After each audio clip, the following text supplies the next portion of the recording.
Hello, everyone. Today we are going to talk about a very sensitive topic, immigration and abuse. Unfortunately, there is abuse, physical, verbal, mental, and emotional in relationships. People who are here in US without being able to speak the language or don't have a support system of friends and family may be particularly vulnerable.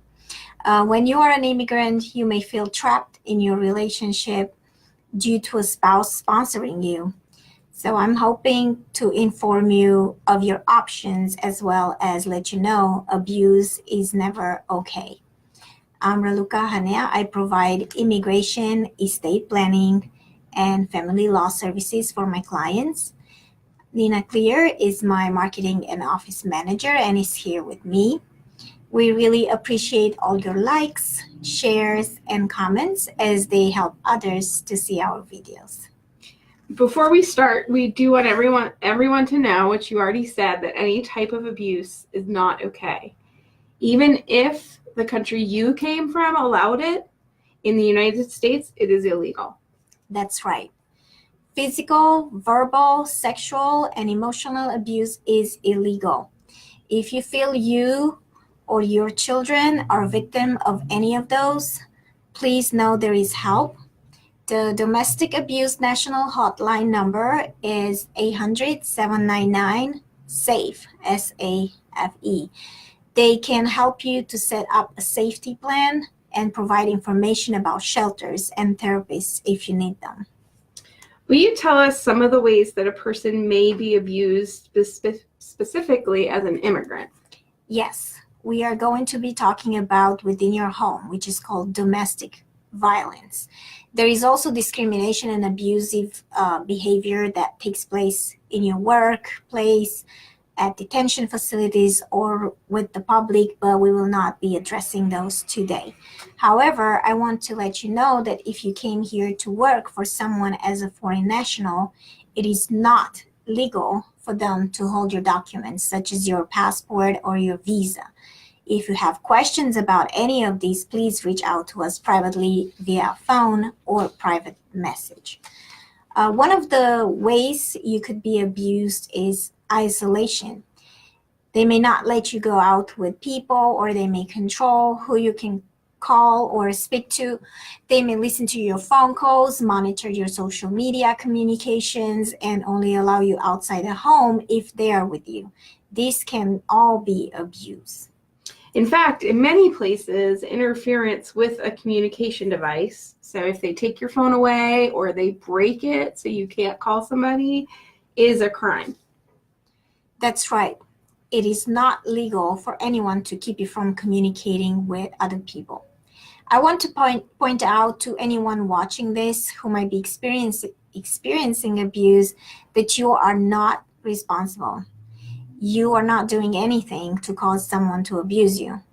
They will often tell you it is your fault or something you did made them act out, but that is not true. We each choose how to respond to others. We are each responsible for our own behavior.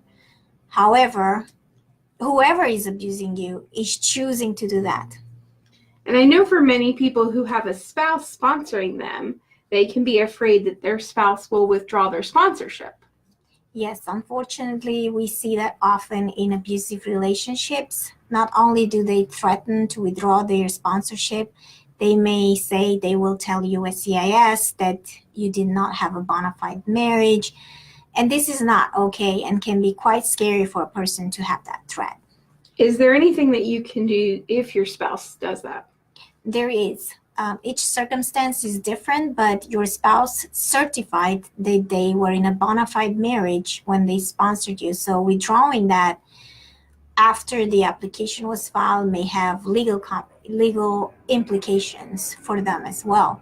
So if you have a spouse who does this, please talk to an attorney immediately. Please do not use the same attorney who filed your papers, because at that time they were representing both of you and your spouse, and this may be a conflict of interest, which is unethical. And what other types of abuse have you seen? I have seen situations where a spouse destroys paperwork or necessary documents for your application. Do you have a solution for that? When possible, make copies of every important document and ask a trusted friend or family member to keep all of that in a safe place for you. You can make copies in different places, but you can make copies at a library for a small fee, or in a worst case scenario, take pictures with your phone camera and email them to someone. You can also rent a box from a bank to keep important documents there, but if this is difficult for you to get one, or if you don't have your own money, you may not be able to do that. And I know that many immigrants are afraid to contact the police when they are victims. What do you suggest in that situation?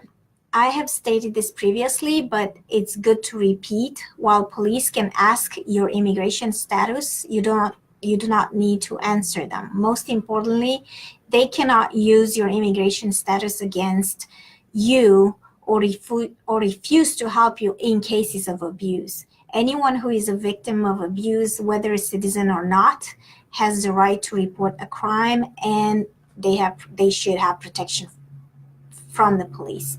You can apply for a protective order with a court regardless of your immigration status. If you are a victim of domestic violence and you leave your sponsoring spouse or they withdraw their support, you may still be able to get a green card. Having a record of the abuse and that you reported it to the police is going to help your position. So the police do need to protect you as a victim of a crime. That's right. Okay. Yes. And are there any other types of abuse that you have seen be used against immigrants? Yes, they may be threatened to report you as an undocumented to your employer. They may withhold money or say that you owe them for sponsoring you, or they may threaten to take your children away. And if any of that is happening, what should they do? It's best if you can keep a written record of everything. I would include the day, time, what happened, and what was said, and keep this in a place where it won't be found. Some states you can record other people without their permission, but this is not true in Georgia. If you are uncomfortable reaching out to the police, we recommend you call the abuse hotline. We will put a link on to their website on the comment section here, and talk to them. And I think it's important that we also mention, in the United States, you do not have to have sexual relations with your spouse if you do not want to. If you are forced to do that, then that is considered sexual abuse. That's right. If you do not agree to sexual activity and your spouse forces you or says you have to since you're married, this is abuse. And just similar to that, let's talk for a moment about human trafficking. Yes, this is another form of abuse that some immigrants experience, unfortunately. If your spouse or employer requires you or your children to have sexual relations with others, that is abuse, and you may be a victim of human trafficking. And if they are a victim of human trafficking, then there's special visas and assistance that's available to them, right? That's right. And we will put a link to that information as well.